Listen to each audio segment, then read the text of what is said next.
Nah, kalau sekarang kita di segmen ini akan berbicara soal ketokohan sendiri. Mungkin kalau soal presiden ketokohannya di 02, kita melihat dari hasil quick count, memang sosok Prabowo Subianto ditambah di situ ada dukungan dari Joko Widodo begitu. Tapi kalau misalkan dari segi partainya sendiri, sosok ketokohan itu tidak berpengaruh ya, Mas Hanta ya? Saya punya data di exit poll sebenarnya, mereka memilih partai itu apa pertimbangannya. Ini sebenarnya cukup akurat ya, melebihi data survei. Jadi di data kita ada pilihan alasan mereka memilih partai. Jadi kami juga mendeteksi perilaku pemilih, alasan memilih capres, tapi juga ada alasan memilih partai politik. Nah, memilih partai politik itu paling tinggi 19,8% karena memperjuangkan aspirasi rakyat, itu nomor satu.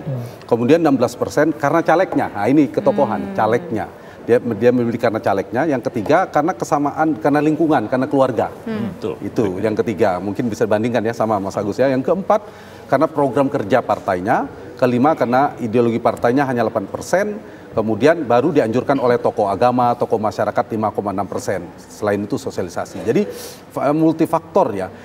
Apakah ada faktor, jadi dua, kalau bicara faktor pengepul suara, figur ke partai politik itu ada figur nasional. Figur nasional itu biasanya ya pasti capres yang paling efektif sebagai kotel efek yang bisa menarik suara ke, meskipun Gerindra kita lihat tidak terlalu efektif.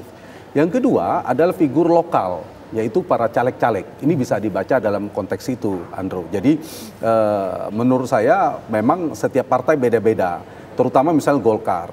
Golkar itu termasuk partai seperti Partai Amanat Nasional. Itu calegnya cukup menggait, itu punya variabel yang lumayan. Banyaknya artis gitu. Sangat artis salah satunya. Tapi seperti PD Perjuangan, partainya PKS, itu parti ID-nya relatif lebih tinggi. Dia tidak terlalu kuat determinan ketimbang caleg, lebih kepada partainya. Karena itulah ketika disurvei, mereka angkanya relatif tinggi, tetap mirip. Tapi kalau misalnya lembaga survei tidak memasukkan variabel caleg, mereka akan melihat PAN itu rendah. Dia akan melihat Golkar rendah, tapi begitu hasilnya kok tinggi, ada faktor caleg. Nah disitulah ada variabel caleg yang seperti saya katakan tadi, dari sisi partai politik. Nah cuma yang menarik ada satu sebenarnya, kita di luar itu, saya mengatakan kan capres, yang kedua adalah caleg. Kalau begitu terbukti dengan PSI, kan tidak punya kekuatan di situ terlalu kuat. Ternyata Pak Jokowi tidak terlalu berdampak kuat kepada partai, tapi memiliki efek yang luar biasa pada Pilpres.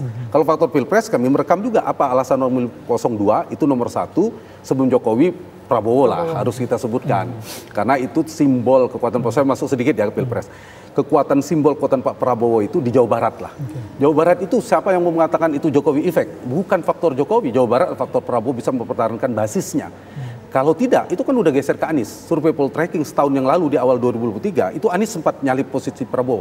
Tapi Prabowo dengan berbagai macam transformasi gaya komunikasi politiknya, kemudian dia sosialisasinya, strategi politiknya, dia bisa bertahan. Dan itu terbukti di Jawa Barat, kalau berdasarkan quick count, itu sekitar 60%. Kita tunggu real count. Itu satu, simbol Prabowo. Yang kedua, ini Jokowi.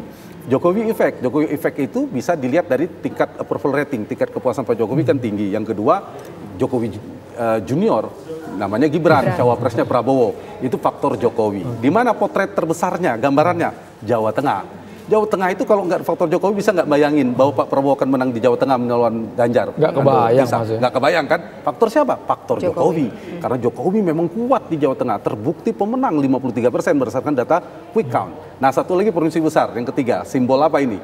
Jawa Timur. Ini simbol fusi, penggabungan rekonsiliasi antara Jokowi dan Prabowo. Bergabunglah di sana. Di Jawa Timur mereka menang paling tebal. Penyumbang tebalnya kemenangan paslon 2 itu di Jawa Timur 66,7% di data quick count. Kita tunggu real count. Nah dari tiga potret provinsi besar ini kelihatan faktor pertama Prabowo dan Jokowi.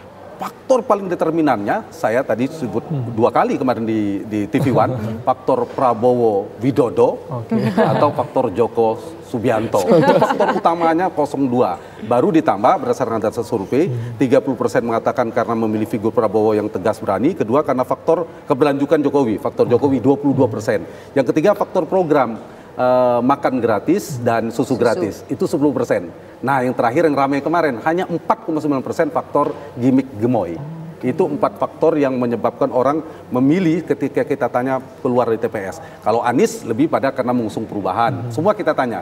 Faktor kedua Anies karena figur capres yang dianggap cerdas dan religius yang kedua dan seterusnya. Begitu juga Ganjar dan sebagainya. Jadi faktor itu saya kira yang beda ya, preferensi kepada capres-cawapres dengan preferensi kepada partai politik. Oke, selaras Pak Agustri?